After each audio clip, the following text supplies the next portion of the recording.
Clara, for being here with us today in the seminar. So you have around 45, 50 minutes for your presentation, and then we'll have a Q&A session. So thank you.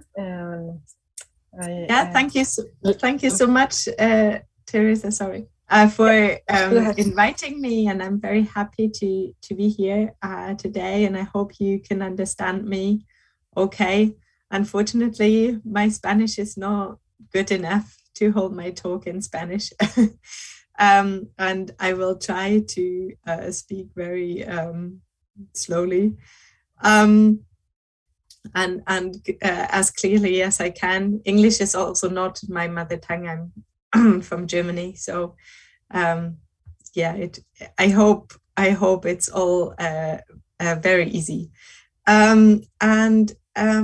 I'm talking today about Émilie du Châtelet, and I don't know how well all of you know Émilie du Châtelet, but she is an early modern woman who wrote in the history of philosophy and also the sciences. And I've got a PowerPoint presentation that I want to share with you, so I'm just going to do that right now. So, oops, that's not what I wanted to, This should be fine. There we go. And so what I wish to talk about is Émilie du Châtelet's Principles of Knowledge. And my main point is just to talk a little bit more about what was her account of knowledge and how did she conceive of the principles of knowledge, and just to give a little bit of a background. So Émilie du Châtelet wrote in the Rationalist tradition, but she was also influenced by Newton. And in the Rationalist tradition, she mainly refers to Leibniz and Wolff, or on Leibniz through Wolff. Sometimes it is not entirely clear whether she's read Leibniz through Wolff, or where she's read Leibniz directly, or where she's referencing Wolff. But the principles, the main principles, they are the same as they are in Leibniz and Wolff if you just look at it on face value. And that is the principle of contradiction or non-contradiction. So there can be nothing that contradicts itself. And the principle of sufficient reason. Everything that happens must have a reason, and there are different formulations to that.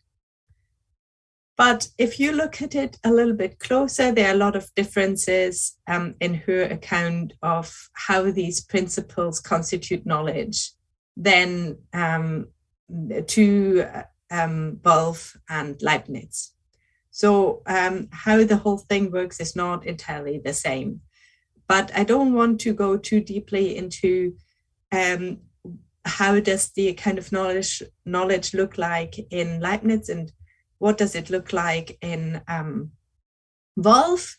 I want to really focus on her account of knowledge, because otherwise we won't have enough time, and I want to highlight her account of knowledge more. So this is my structure here. And so first I'm going to talk to you a little bit about the puzzle of du Châtelet's account of knowledge. And then I'm going to suggest that there are two levels of du Châtelet's principles of knowledge, so that they have two different stages or two different levels on which they work and form an account of knowledge. And I'm going to talk a little bit about what I mean about the first level, and then about the second level, and then I've got a little roundup about du Châtelet's two levels of the principles of knowledge. And then in the third section, I'm going to talk a little bit about how judgments in science relate to the principles of knowledge. And then I've got a small summary. So what I'm going to start with is to say that the first principles are the foundation of all knowledge for du Châtelet. So she introduces the principles of knowledge as the foundation of everything the human being can know. And they have an epistemic and an ontological character. I will say a little bit more about this later.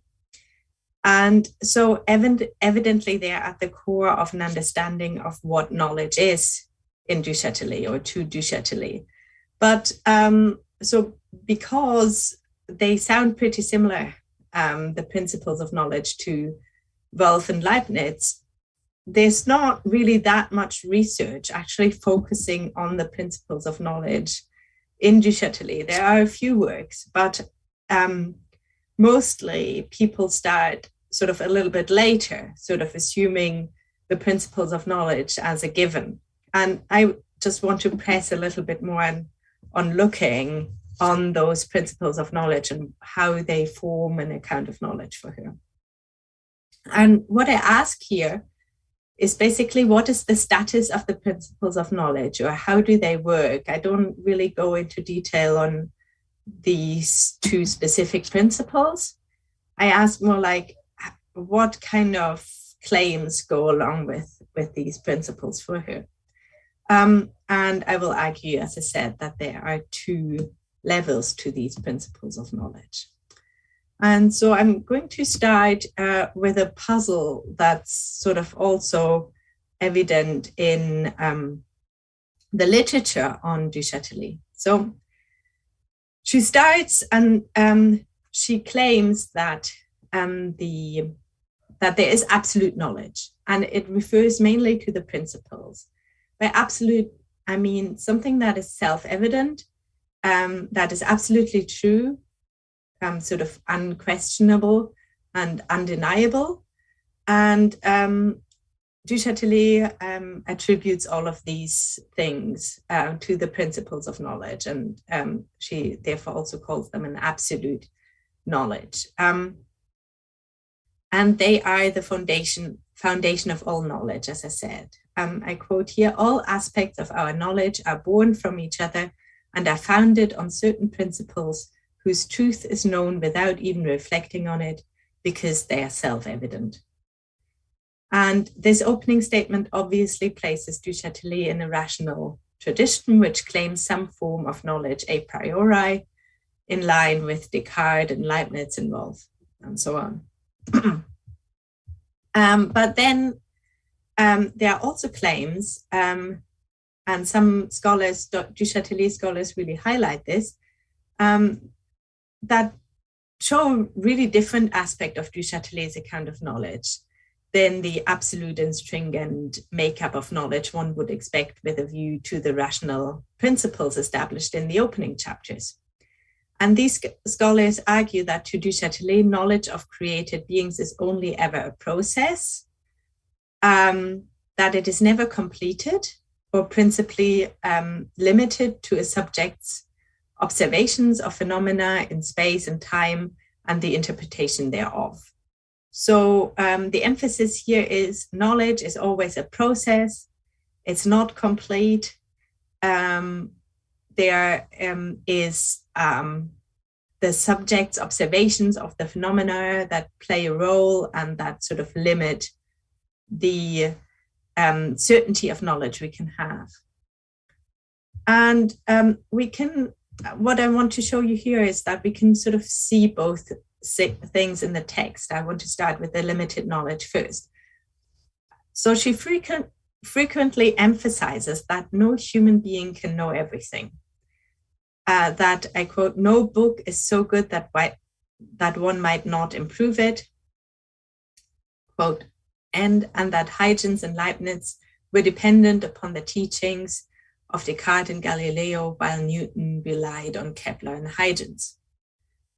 Then there's a quote, "The true causes of natural effects and of the phenomena we observe are often so far from the principles on which we can rely and the experiments we can make that one is obliged to be content with probable reasons to explain them. Thus, probabilities are not to be rejected in the sciences, not only because they are often of great practical use, but also because they clear the path that leads to the truth."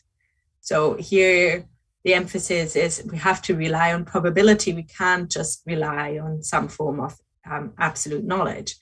And there must be a beginning in all researches, and this beginning must almost always be a very imperfect, often unsuccessful attempt. And then on the other side, there are these clear commitments to absolute knowledge. She says the first principles are known absolutely. There's absolute certainty in human knowledge. She rejects all sorts of skeptical arguments, like that there is a principle problem in the acquisition of knowledge, and she links the study of nature and ethics to gaining knowledge of a supreme being. So this last point, I take it also is that support of some form of absolute knowledge, because she says if we know about nature and ethics, this is also, we take pleasure in this because we gain knowledge of a supreme being. So there's some form of value also attributed to gaining knowledge. So how do these two takes on knowledge fit together? How can knowledge be absolute on the one hand and then be processual and sort of never completed, and everybody has to learn from the people before them on the other hand? And I suggest that by looking at the ontological and epistemological status of the principles, and by understanding that they work on two different levels of knowledge, we can explain how du Châtelet's emphasis on process and probability in knowledge fits together with the absoluteness in her account of knowledge claimed with respect to the first principles. And what I try to show is that the processual and incomplete nature of knowledge in du Châtelet pertains only to one level of her account of knowledge, and importantly is tied to a more fundamental level of knowing the world, which is absolute and makes knowledge possible in principle. And I just want to say here that it's not only that I'm trying to interpret it this way, so I'm also trying to show a little bit more about the actual originality of her account of knowledge, because if we look at her account of knowledge on these two levels, it kind of shows how innovative her account of knowledge really was. So what I'm trying to say is that the principles of knowledge work on two levels, and also at the same time they constitute two levels of knowledge. And on the first level, which I call an epistemological and ontological level, they are the basis of the understanding or mind as a faculty, as well as being the principles for being beings, so what beings are ontologically. And therefore, it's important to look at the principles of knowledge with a view to the capacity to understand beings. That's what I call epistemological, so the mind or the understanding. And I just say here the capacity to understand beings because du Châtelet herself uses all sorts of different words for this. So she sometimes speaks about the minds, she sometimes speaks about understanding, she sometimes speaks about our judgments, and I want to take account of all of that. And simultaneously with a view to the way beings are, as being comprehensible to an intelligent being. And that's what I call ontological. So these principles, they are not just principles of an understanding. There's also always the idea that what beings are ontologically, so in their makeup, in their own being, is somehow made in a way that they can be understood, and that they can be understood to these principles. So no being can have something that is contradictory in itself, and every being has some sort of a cause. So for every certain thing that happens in beings, there's always a cause. And that pertains to their own makeup, not only to us understanding them this way. And then there's the second level, and there are the principles of knowledge, and the account of knowledge is that they are a guide for correct judgment and reasoning. So on the second level, the first principles need to be reflected upon, and they become the guide for correct judgment and reasoning. So I'm now going to turn to the first level of du Châtelet's principles of knowledge as I take them. So on this first level, I think I can round it up by saying, I think on the first level, these principles of knowledge are what makes beings understandable or intelligible to an intelligent being. So they pertain to the understanding, and they pertain to what beings are made up out of. And here she says, their truth, so the truth of the principles, is self-evident to our understanding, and they are impossible to deny. And I've got a few quotes here. So she says, contradiction is that which simultaneously affirms and denies the same thing. This principle is the first axiom on which all truths are founded. Everyone readily agrees on this, and it would even be impossible to deny it without lying to one's conscience, for we sense that we cannot force our minds to admit that the thing simultaneously is and is not, and that we cannot not have an idea while having it, nor see a white body as if it were black while we see it as white. So we can see nicely here that there is an epistemological dimension to this principle of non-contradiction. We cannot force our minds to admit to any contradiction, but that this also pertains to what things are. So we cannot conceive of any contradictory thing, or that a thing actually entails a contradiction. The principles on this level, they are constitutional to the mind. So they are kind of what the mind is ruled by. And my quote here is, if we try to deny this great principle, we would fall into strange contradictions. For as soon as one accepts that something may happen without sufficient reason, one cannot be sure of anything. For example, that a thing is the same as it was a moment before, since this thing could change at any moment into another of a different kind. Thus, truths for us would only exist for an instant. So what she's pointing at here is we always think in terms of reasons, and we cannot force our minds, or we cannot stop our mind to think that way. So the principle of sufficient reason here, she says, that's just how we necessarily conceive of the world in the first place. And that's how we conceive of what beings are in the first place. And if we denied this, we would fall into strange contradictions because we can't really form our judgments in any other way. And then she says these principles are constitutional of what beings are. So my quote here is, that which is impossible cannot exist, for one calls impossible that which implies contradiction. Now, if what implies contradiction could exist, one thing could both be and not be at the same time, which is demonstrated as false for all people. So what I want to point out here is, for du Châtelet, it's not just a rule of our understanding that these principles are foundational for. It is also a rule for nature, or for what beings are in themselves. They also cannot be according to a contradiction, or they also cannot just happen without a cause. So nothing in nature can happen without a cause, and nothing in nature can be actually contradictory. And this ontological dimension of the principles, as I call it, is simultaneous to the epistemological one.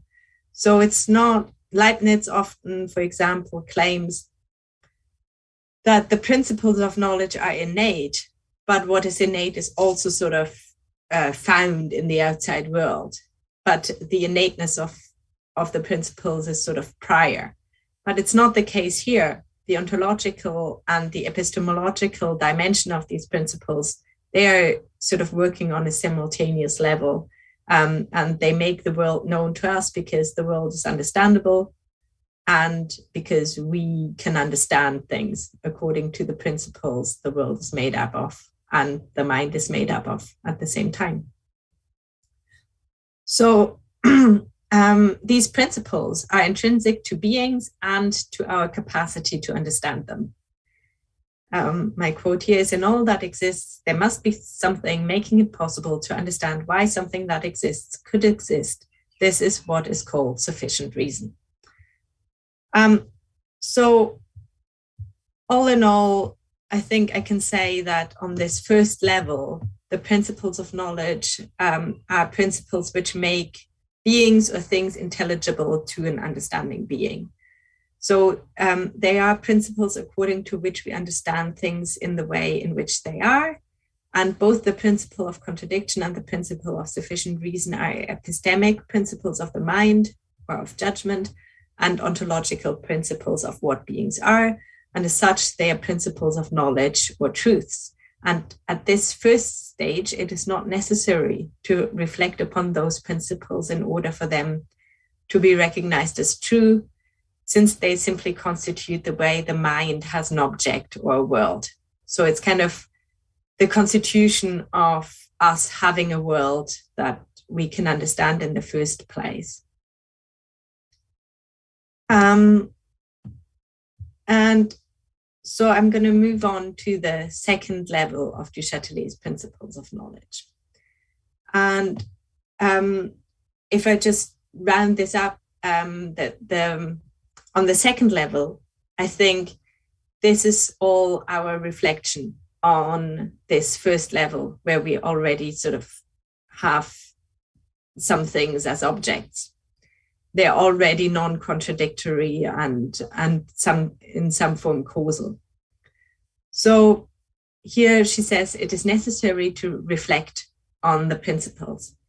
So besides maintaining that the truth of the principles of knowledge is known without reflection, du Châtelet repeatedly claims that it is necessary to reflect on those principles or to be attentive to them in our judgments. Why? So sort of, are they self-evident or are they not? Why do we need to reflect on them if they're self-evident? So she says that our faculties have a propensity to error on a second level. So the faculties on a second level, when we form judgments, have the propensity to lead away from the foundations of knowledge. The mind on a second level of knowledge has this sort of propensity to overlook its own principled foundation in understanding, which is on a first level self-evident.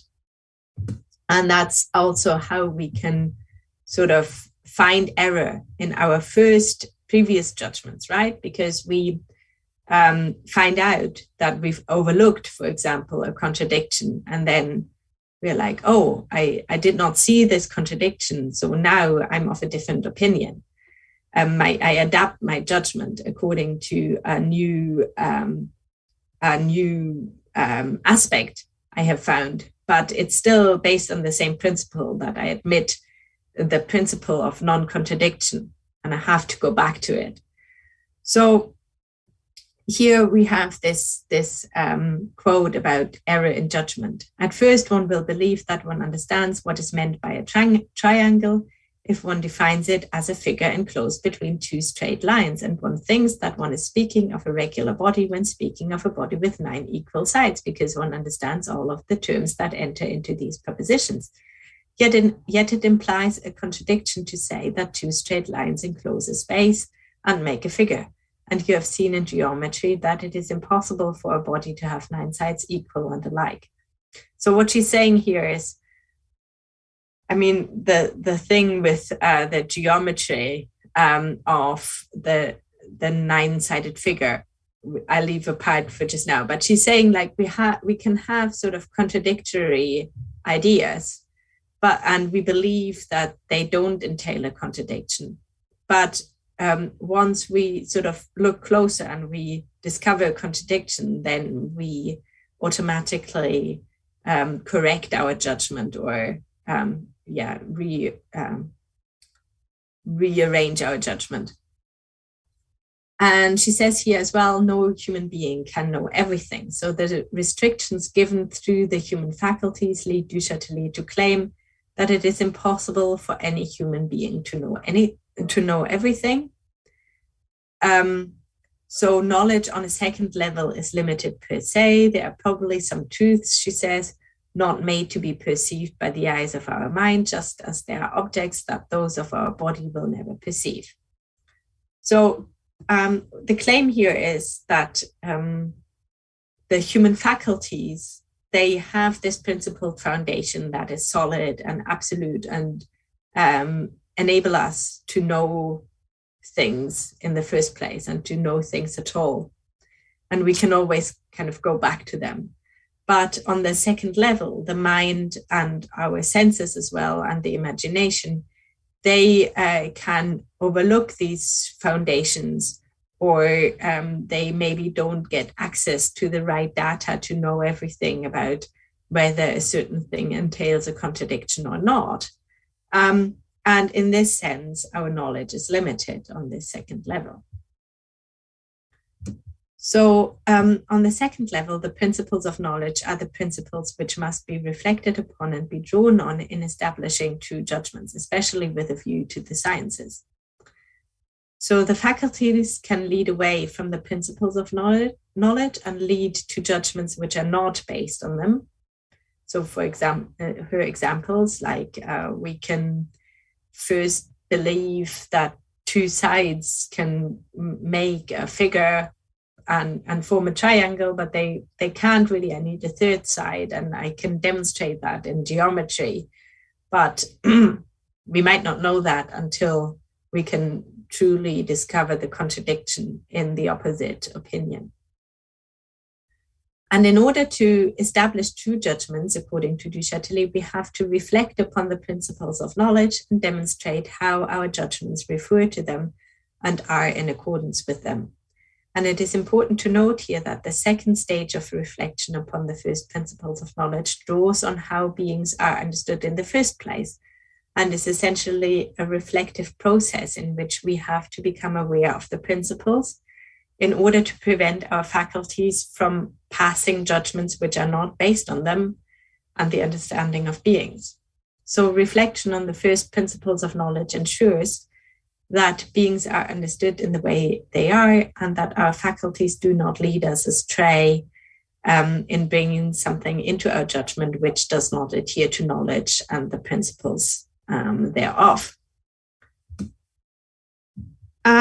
So if I just round this up, in my interpretation, there are two levels of the principles of knowledge in du Châtelet, and also two levels of knowledge. And on the first level, the principles of knowledge make beings intelligible to an understanding being, and they simultaneously constitute the way beings are. They are epistemic principles of the mind and ontological principles of beings, and as such, they form the principles of knowledge or of what is true, i.e., what is true in terms of principles according to which the mind is constituted, and it is true in terms of principles according to which beings are constituted.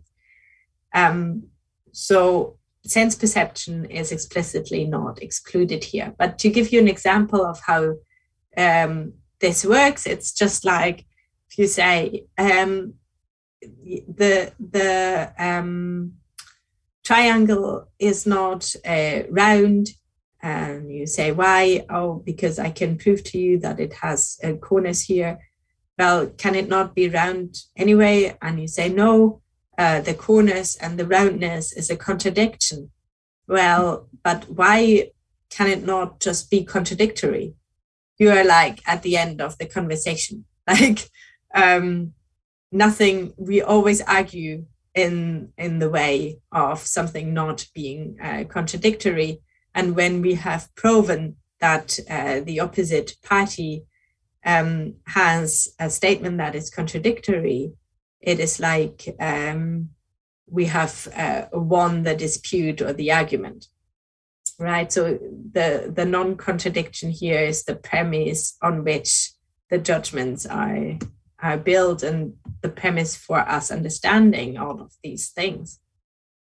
And then on the second level, we form judgments on these beings or on the mind, and due to an imperfection in the faculties, these judgments are not always correct. So they do not necessarily adhere to the principles of knowledge, which are undoubtedly true to the mind. So if we pay attention to how the judgments relate to the principles of knowledge and discover that they do not adhere to the first principles, we necessarily reject the judgments. There is also the possibility that we cannot establish the relationship of a judgment to the first principles. For example, if a cause or reason is not obvious to us, and thus we can only speak of probability. So on the second level, these principles of knowledge are our guide in the sciences, or when we try to figure things out, we always have to reflect on those first principles and thereby then find out whether our judgments are correct or not. And I have to sort of look for contradictions in my own judgments and prove that my judgments do not entail contradictions for me to do proper science. It's not enough for me to, for example, she argues against Descartes here. She says, the Cartesians had the idea that you can argue on the basis of clear and distinct ideas. And she says, this only leads to further disputes, because I might have a clear and distinct idea of something, and you might have a clear and distinct idea of something opposite, but we cannot say which one is true and which one is not. So she says, this doesn't help us any further. We have to explain why an idea is clear and distinct. Why is it such? Because the reasons are obvious, or because it is non-contradictory, and I have to prove that it is non-contradictory for us to make any progress in the sciences. So how do judgments in science then relate to the principles of knowledge? And this was obviously something that was important to du Châtelet, because she was maybe even primarily a scientist.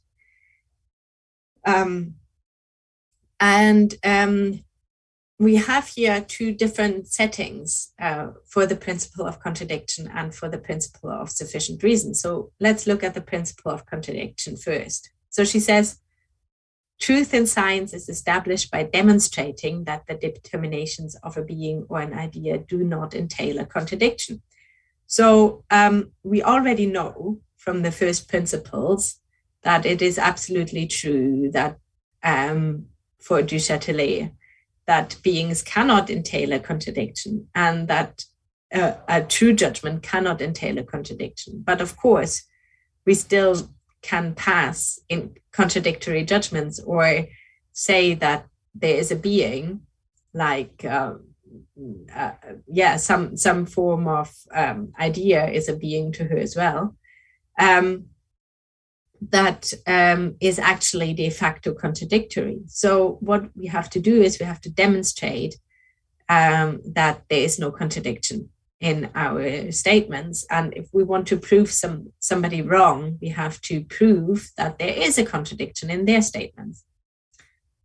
And she says that the demonstrations, if carried out correctly, are absolute and eternally and necessarily true. So if I actually establish something that does not entail a contradiction, then this is absolute and true and so on. But we have to watch here, right? Because if something comes up that contradicts the whole theory, then it is obviously not the theory that is eternally and absolutely true. It is just hypothetical here, that if we find something that is never contradicted, then it is absolutely and eternally and necessarily true, right? Because it is non-contradictory. And we don't discover a contradiction ever. And then she says here, one should be just as cautious when maintaining that a thing is possible, for one must be in a position to show that the idea is free of contradiction. So she says it's not only relevant when I say something is impossible, I also have to be careful when I say something is possible, because something is only possible if, like, I can only for sure say that something is possible if I can somehow say that there's no contradiction. And if there is a contradiction, I can effectively prove that it is impossible.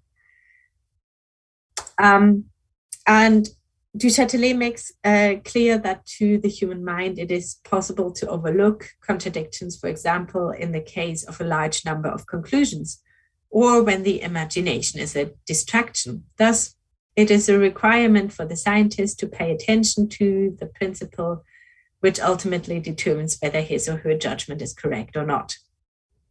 And to demonstrate that a judgment or an idea is free of contradiction, it is thus the only way to avoid unfounded opinions and to resolve disputes, since all human beings naturally accept the principle of contradiction. So she says, this is really what can drive sciences forward. If we don't just argue, this is my opinion, this is what I think about it, or it's obvious that it is like that. We can only drive science forward if we always say why my opinion is non-contradictory, or why it is free of contradiction, or why somebody else's opinion is contradictory. We always have to bring it down to these principles And then we can make real progress and not just argue against each other repeatedly. And then if we look at the principle of sufficient reason, it's a bit of a different story. Because when we've established, as we've seen, when we've established something that entails a contradiction, this is sort of absolutely and eternally true, although something could come up that resolves the contradiction, and then the same theory gets sort of rehabilitated. But with the principle of sufficient reason, it looks a bit differently. So it sounds often as if for du Châtelet, what the true cause of something is actually never absolutely certain, but only ever probable. So what's absolute about the principle of sufficient reason? Well, if we look at the negation, I think it becomes more clear. So the principle of sufficient reason is absolute in terms of a negation. There cannot be no sufficient reason, right, for something to happen. So everything in nature is causal, is another way of expressing this. And we necessarily understand the existence of things according to their sufficient reason. And in science, we must look for this sufficient reason.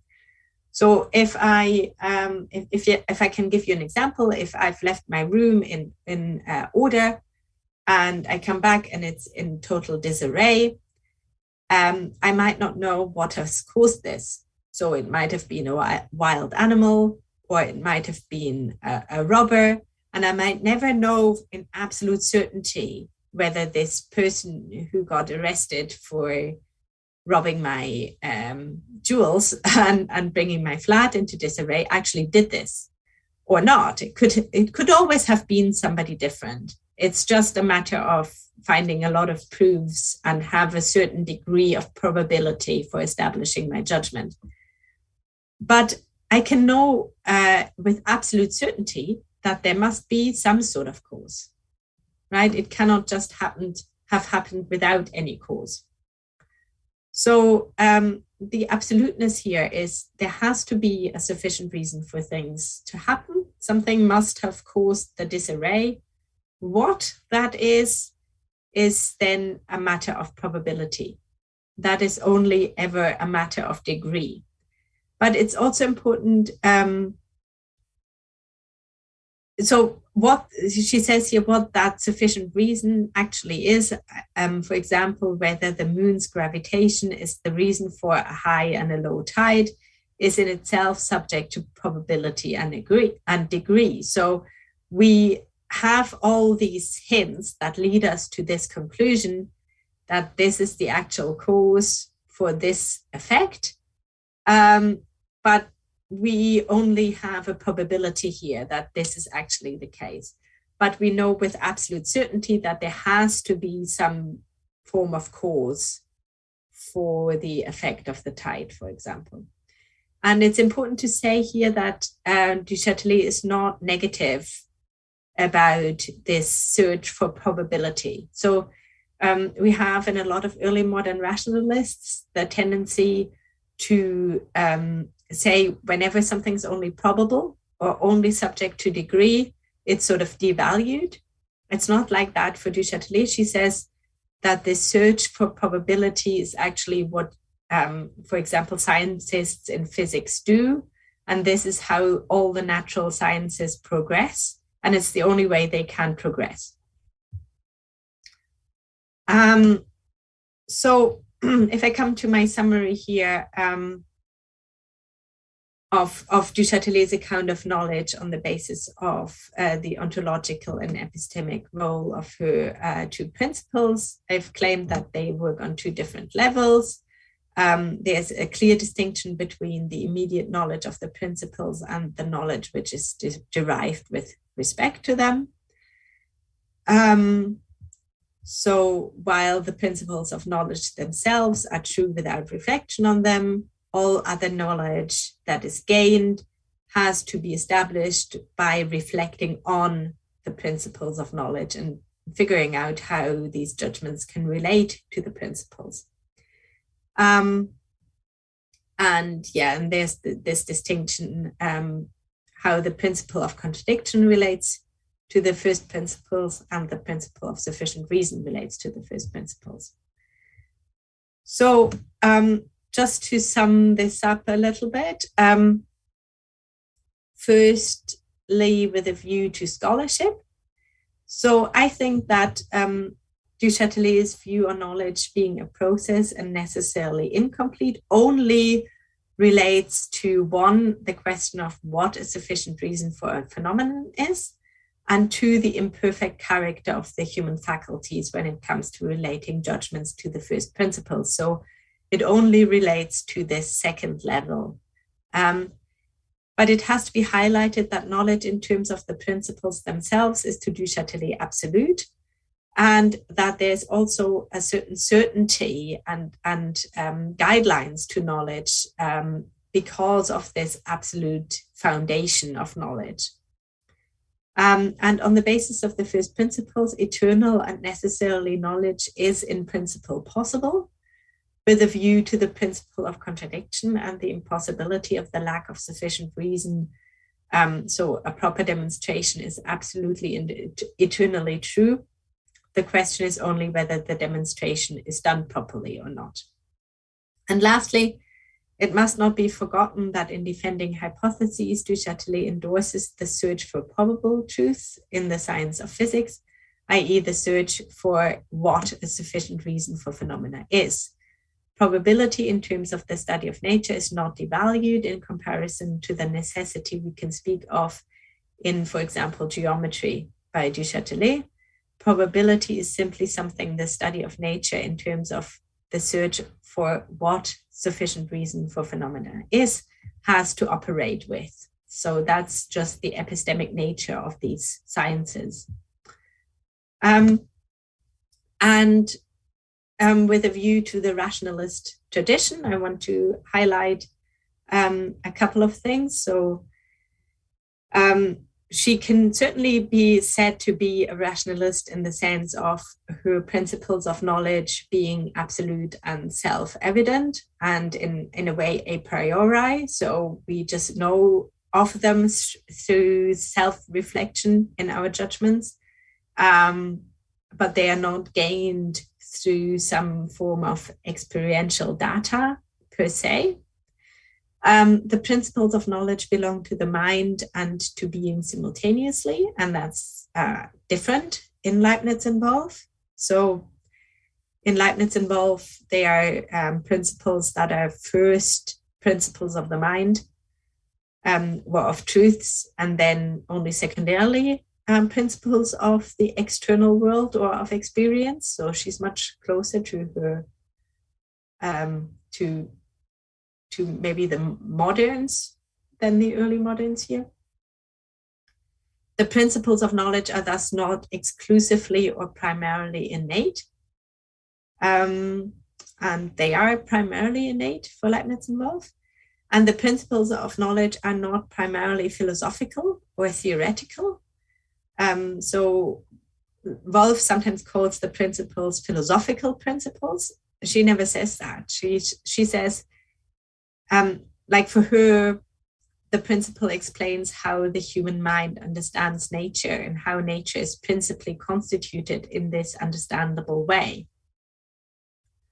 And she often says that we cannot give any further reasons than what we can understand on the basis of the principles. So she's very much in an Enlightenment tradition here, or founding an Enlightenment tradition here.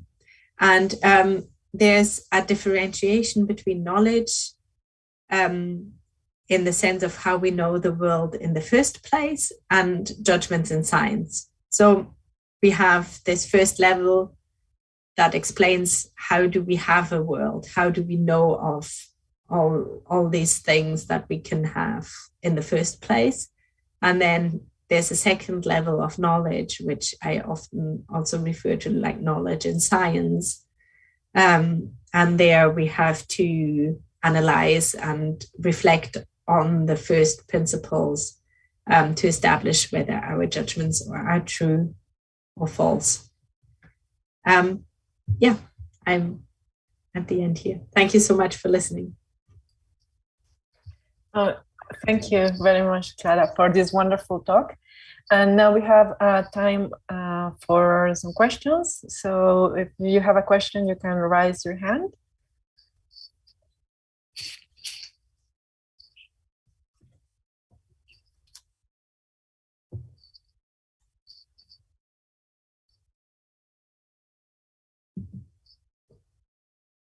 Well, I have, I think, two questions, if I may. Perfect. Okay, so first I have like a general question, and it goes more or less like this. In your opinion, what would be a good strategy for studying and including women philosophers in the history of philosophy? And I was thinking what you said at the beginning of your talk, that, for example, the Châtelet pertains to the rationalist tradition. And because of this, for example, her principles of knowledge have not been studied with care because they are thought to be more or less the same that Leibniz. So I was thinking, and this is like my more specific question, I think within the general one, is is it a good strategy to posit or to study women philosophers within a very well-established tradition like this rationalist tradition, or should we like imagine other traditions in order to highlight their originality? So yeah, that's it. Thank you, Clara. Well, thanks so much. I think that's a very important question, especially because we are establishing a lot of these women in the history of philosophy sort of late, right?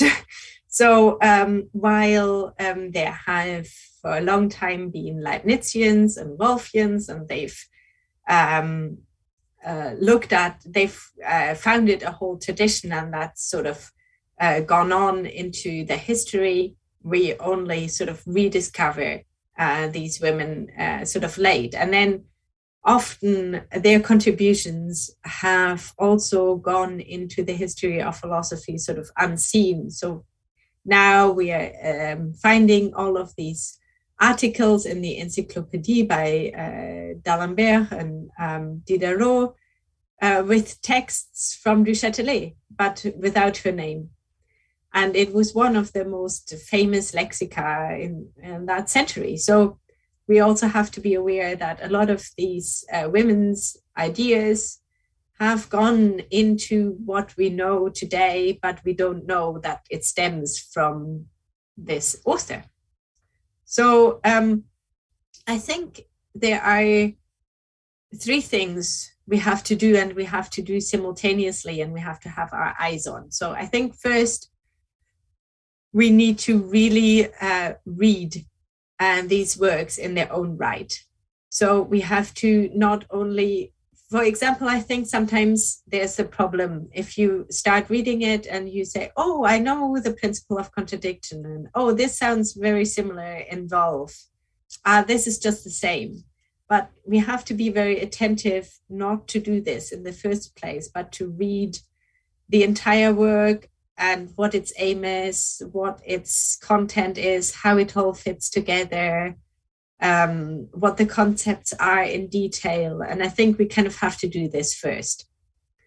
And then the second step, I think, is a comparison. So what did, and I think that is important to really integrate any given author into their era, right? Because we want to figure out what is original, what have they taken on from somebody else, what is an interpretation of someone else, what have they really contributed, because originality is always very much linked to something new, right? Something that's not only retold, but something that's somehow new. So I think that is a very important thing to figure out where are they really different? But I think we can only really do that once we've understood their own work, their own intentions, their own concepts. And I think often it's unfortunately the other way around. So often when I, for example, try to write a paper on du Châtelet, I almost always get the reply from a reviewer, but you have to compare this to Leibniz, or you have to compare this to Wolff, or something like that. I think we have to go the other way around. I think we have to look at this work in its own right first, and then we can compare, because if we don't know what we are comparing, we can't do the comparison properly. And I think this is really the problem in a lot of scholarly work. We have these well-known authors, and we can only re-establish the women when we say the name of the other more important famous names as well. But it is important, the comparisons, and it's very important. But I think it's the second step, naturally. And then I think this third thing we have to do also is we have to look into all the things that have been unnamed, right? That go into these definitions, for example, in the lexica and all these things that have been unnamed, or that other authors have claimed for themselves without referencing them, or also working out, like, for example, Kant mentions du Châtelet extensively in his dissertation, but then doesn't really mention her again. So we know that he's read du Châtelet and that he knew about her. And a lot of more work has to be done in these sort of historical details. For example, how did these women influence other works, and where have the names sort of got lost? Yeah, that's my take on it. But. Thank you, Clara. Aurelia? Yeah.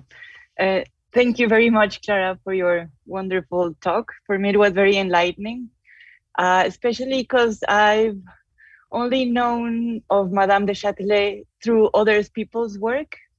Like, for example, I know her through her exchange with Voltaire, of course, and also through a very good biography by, I think she's called, her last name is Sincer. Yeah. And it's you know it. Well, it's a very interesting biography. It even gives 3 different startings to her life, because she makes a point of how, depending on the line that we draw, we have a different perspective of someone. So she starts, like, for example, she writing out her books, or she giving birth, or she writing to Voltaire. And that starting image already conditions what we will think of the thinker later on. So my first question is like very, very basic, and I'm almost ashamed of asking it, but I would like to know, what would you recommend us to start reading Madame de Châtelet directly instead of through some other people's work? And secondly, it was a thing that I did not quite completely understand on the last part of your presentation. I would like to know whether there's a theory of human nature underlying this theory of knowledge that you mentioned, especially when you talk about the absolute dimension of knowledge. So thank you very much. Thank you. So to your first question, I'd obviously the Institution de Physique, her main work, and I think that is also very, very interesting to read. But otherwise, it's also a little bit depending on your interests, because she's written in a lot of different fields. So she's got a dissertation about the nature of fire, and she's written in optics, but she's also got a Bible critique, a very extensive critique of the Bible that was circulated anonymously for a very long time. And that is one of the most extensive Bible critiques of her era, and it's very interesting. There's also a piece on happiness, on human happiness. So for me, the foundation of physics are most interesting because I'm mostly interested in the foundations of knowledge and these themes. But depending on your interests, maybe also the more physical themes are more interesting, or the more, like, she's also got an essay on freedom. So it's a very different themes she's exploring. So it also depends a lot on what you're interested in. And all these works are very different. And I wouldn't say that you need any of the other works to read any of them. So I think you can just pick one, and that is fine. You don't need to start somewhere. And I don't think you need to read all of it to make sense of it all, because it's very different themes and she all explores them in her own right. And then for your second question, well, I do think that she has a certain, I think in the Institution de Physique, her interest is expressed as how can we know nature, right? And for this end, she goes back to the foundations of knowledge. So she first of all has to ask, what is knowledge? To then ultimately say things about how do we know things in physics? How do we know, the sort of physical side of the world? And I think the theory of the human being is sort of entailed therein a little bit. But there's a lot more she says about the human being in other texts. So what I would say is she has this example where she says, we always have to seek the truth, and we can seek the truth. And only because our faculties are limited, this is not an excuse for the human being. It is like somebody telling somebody who has an ailment not to seek being healthy, or that there's nothing healthy in them, right? But if something is ill in you, there's still something healthy in you, and you can become healthy again. Or maybe not completely healthy again, but nobody is alive and is entirely ill, right? There's something healthy. And so I think her point is, yes, we are burdened by these imperfections of our faculties, but we must always remember the foundation of knowledge and of truth, and that we can principally find truth and search for truth.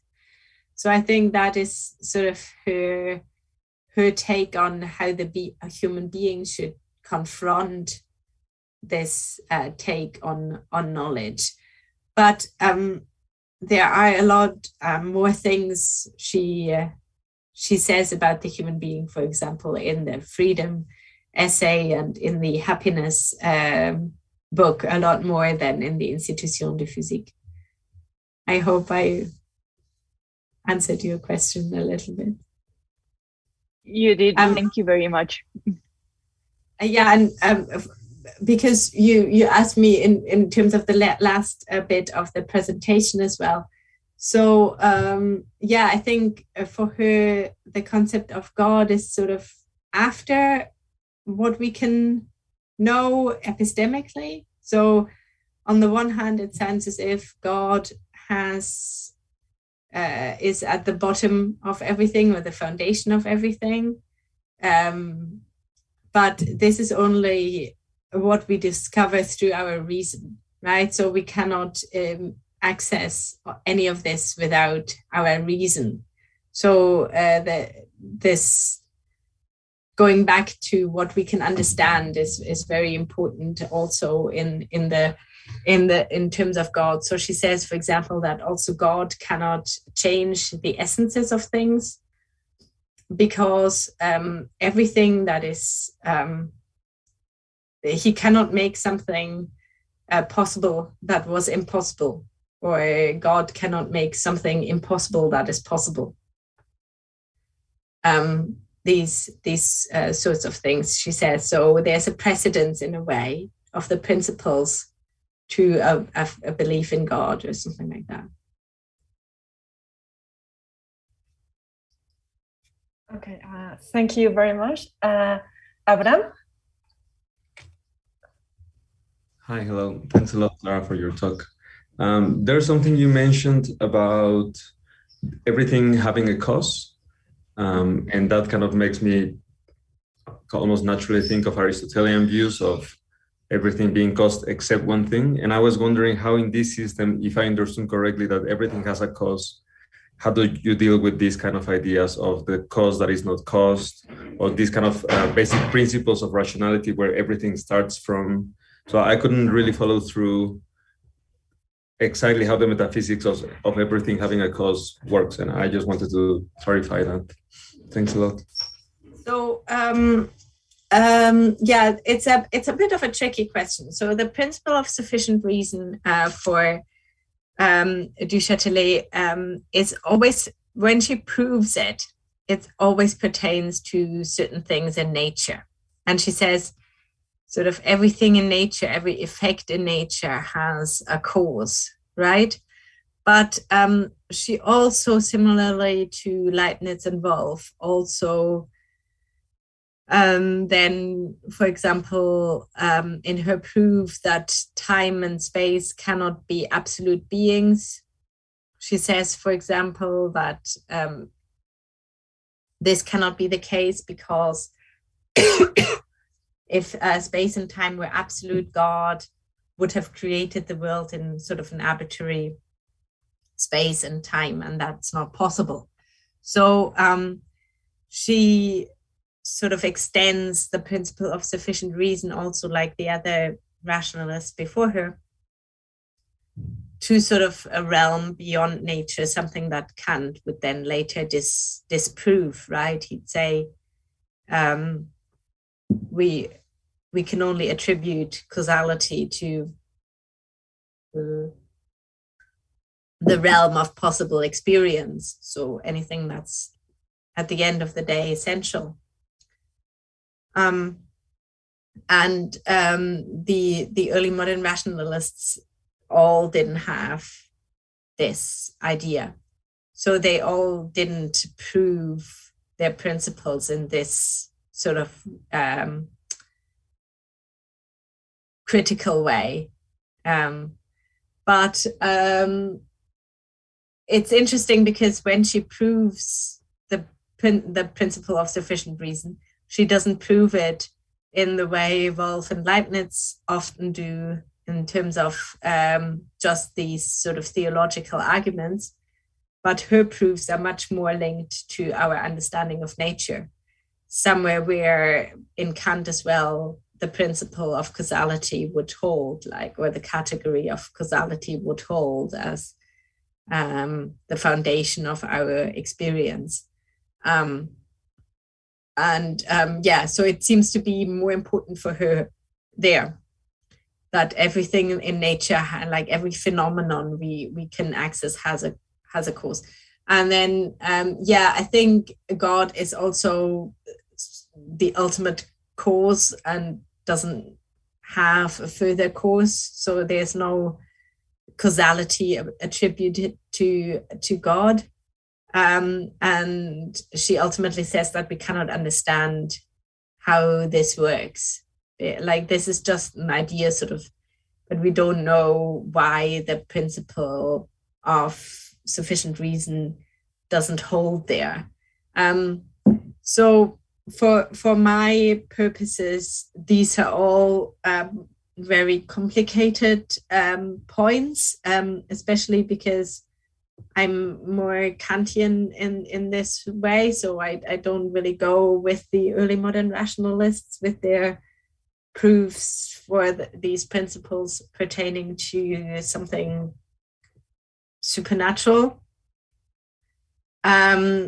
But and she has all of that as well, but it's kind of not so relevant for the kind of knowledge she presents with respect to knowledge of the world, right? Because she has here the principle of sufficient reason is sort of the foundation of how we understand and that things happen, right? Or can't happen. So if, as I said, she has this example, you go out of your room, and if the principle of sufficient reason didn't hold, I could assume that it looks entirely different when I come back. But I don't. I assume that it looks the same way.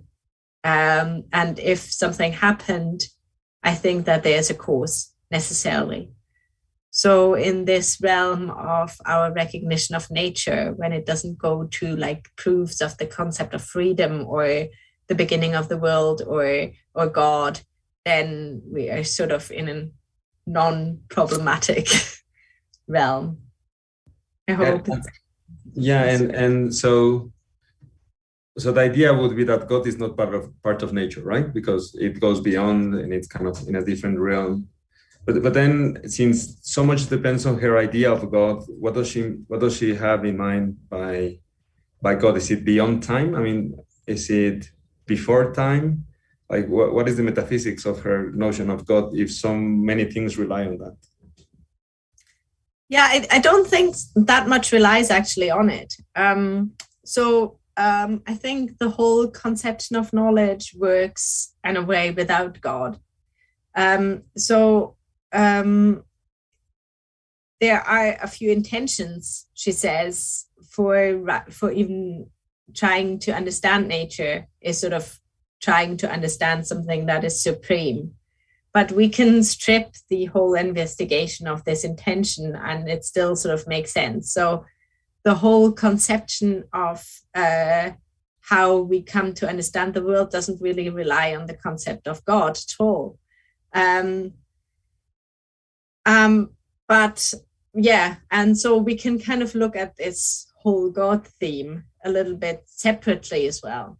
And we can say, yeah, there is a conception of how we know the natural world in a rationalist way and in an enlightenment way, so in a way that doesn't really depend on the concept of God. But there's also not a critical way, as it is established in Kant, of sort of limiting our understanding, like what we can judge on about God or about freedom and so on. Okay, thanks a lot. Thank you. Laura?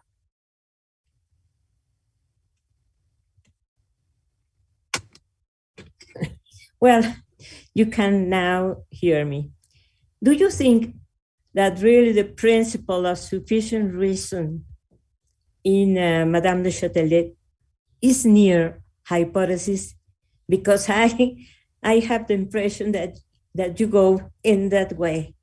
It is really very important for many people in modern philosophy before Kant. And I can, sustain it in Descartes. In the principles of philosophy in Descartes, you have a very extensive problematic with the problem of hypothesis.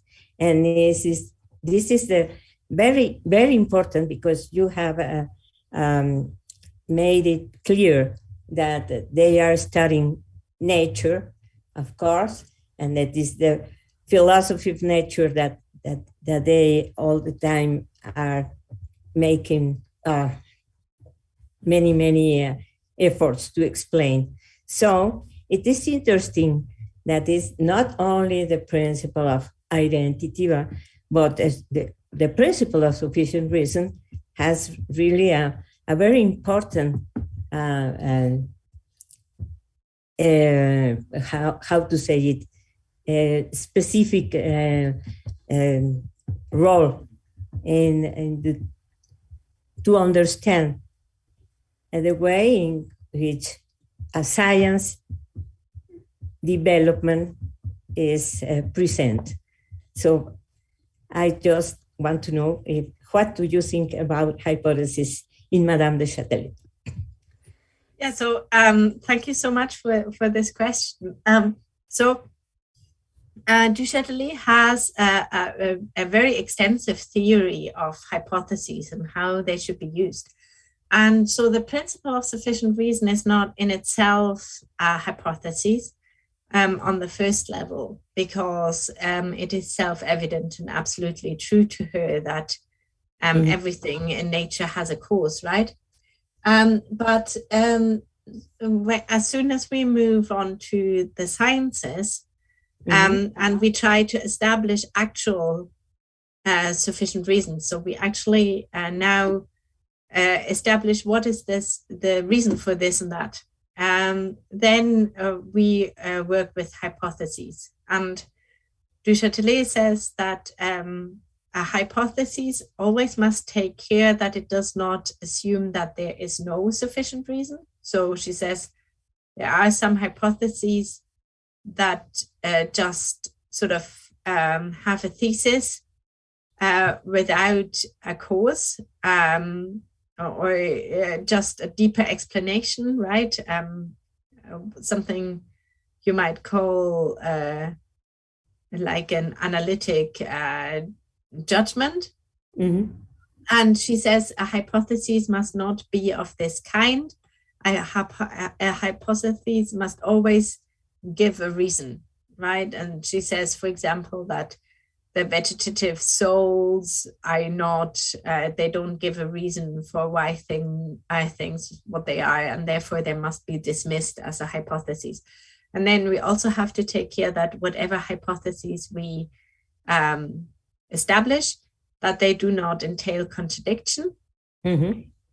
And then she also says that whatever hypotheses we establish, we must take into account as many experiments and observations as possible. So if we only take a small amount of observations and experiments, and somebody comes up and says, look, but there's something that contradicts the hypotheses, we have to be in a position to explain why. And part of the hypotheses maybe needs to be adapted, or we must need to explain why this observation is not in actual contradiction to the hypotheses, and so on. And she says, if done correctly, if I do it in this way, then hypotheses are of great use for the sciences, and that all sciences must use hypotheses she's sort of in a bit of a conflict.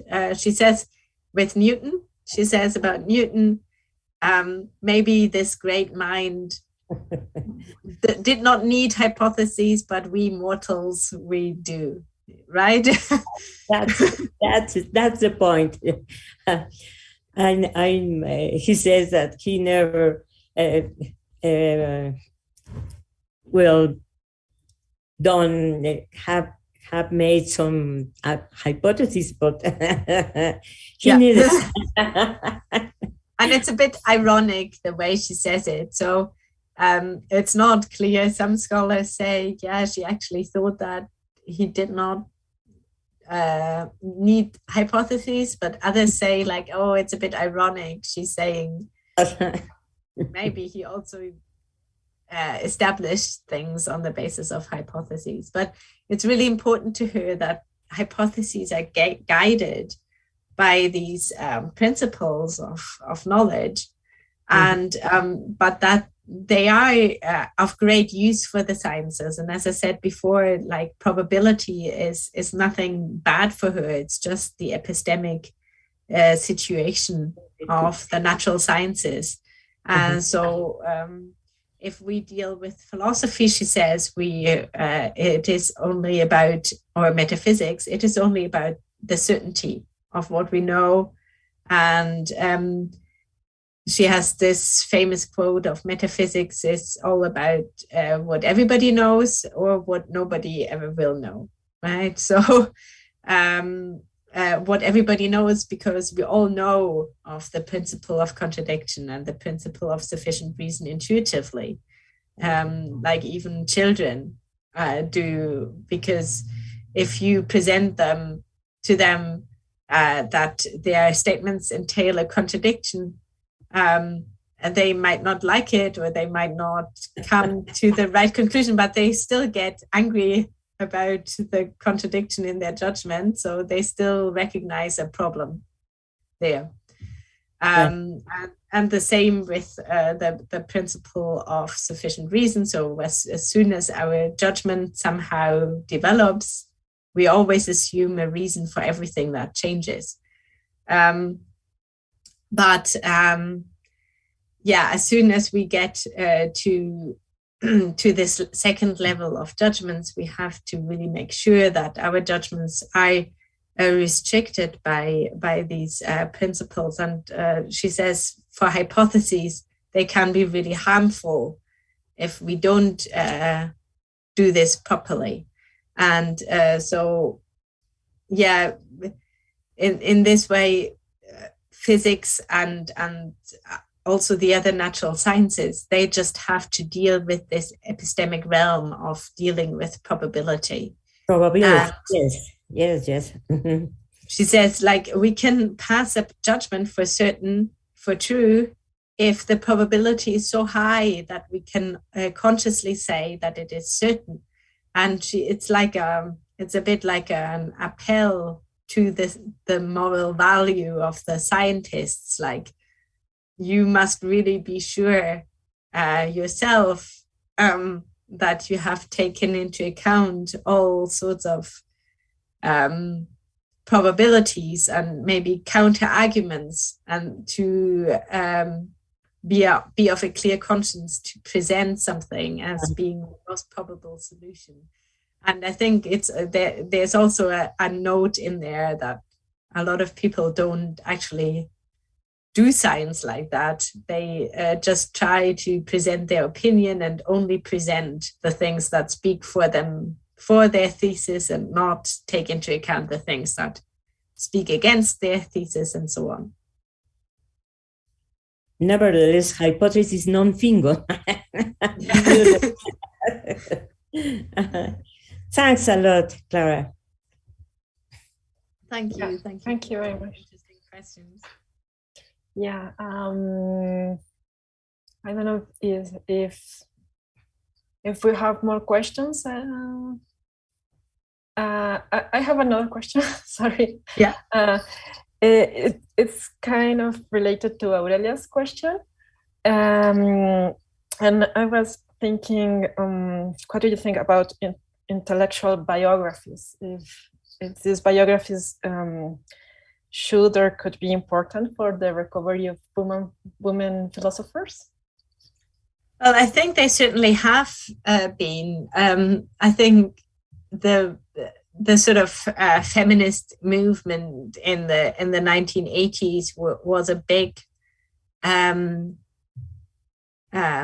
incentive for rediscovering these women. And a lot of this was done through biographies or through like pulling out all these women and their lives and so on. I myself, I'm very focused on on philosophy, so I'm not that interested myself into these people's lives and so on. And sometimes I also find it a little bit sad if women disappear behind being a person or a woman, and their works are not say it's not only their works it is focused on, but so much more their life and a theater on their life or their personality or the way they looked or that sort of thing. And maybe their ideas also should be taken more seriously. That sort of thing. But I think that they were really important historically, and that they are still important in even like letting people know that these women existed, and like also for the general public it's really important. I think like my grandmother, for example, she used to only read biographies, and she would never have read the Institution de Physique. But if she had had a good biography of Chatelet, she would have at least known that she existed in her own right, and so on. And I think they also play a big part in actually bringing into focus these authors themselves, and not only know them as, for example, in a relationship to Voltaire, or for Elizabeth of Bohemia in a relationship to Descartes, or that sort of thing, right? So I think these biographies tell us a lot about these particular authors in their own right, and that's also an important point. I think it's just to me it's also like, but it's all great work, but it's also really important to just read their works as well and really take their ideas seriously. Thanks. Aurelia? Yeah, thank you. Just one small thing.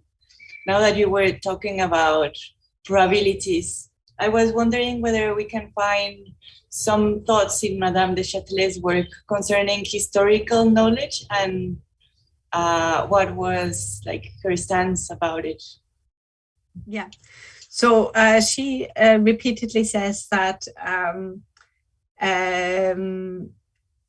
all science and all knowledge that we gain is sort of a project of humanity, right? So we develop historically, she says, and all the great scientists of her era, she points out that they build on other people before them. And there's a big part where she says that there's no book that is good enough that it can't be improved, and no book that is bad enough that it's not worth being read. So there's something you have to recover in everybody, and then that sort of thing. So she's not got this take of like, this is my new system, it's come out of nowhere, and this is how we build on what we have to build on now. That is very foreign to her. It's all very, very historical, the way she perceived of the things. But I'm not sure, did I answer your question, or was it more about? Yeah. Well, yeah, I mean, I guess there's an awareness of how historicity works through us. But I was wondering whether there's something more specific, like some reflection on history, something that we could call a philosophy of history, maybe. I don't know, maybe Teresa can help me a little bit on this, but I think there are, I mean, just especially with what we've just been talking about, there are a few sort of singular statements of how women have developed in history. And she says in one bit, like, if I were king, I'd make this experiment and give all women an education, right? And see what would happen, and give them their studies and all these things. So she's very conscious of sort of historically developed certain conceptions and state of affairs. And it's also she's got a very clear distinction between the Bible and her beliefs in God and so on. And in her Bible critique, there's a lot of critique of history as well. But I'm not really sure there's a really an entire theory to history. But I could be wrong. Okay, well, thank you, Aurelia. Thank you, Clara. Well, I don't see any more hands, so maybe we can close the session. Thank you very much for being here today. And thank you, Clara, for your presentation. And we'll see you next week. Well, thanks so much for inviting me.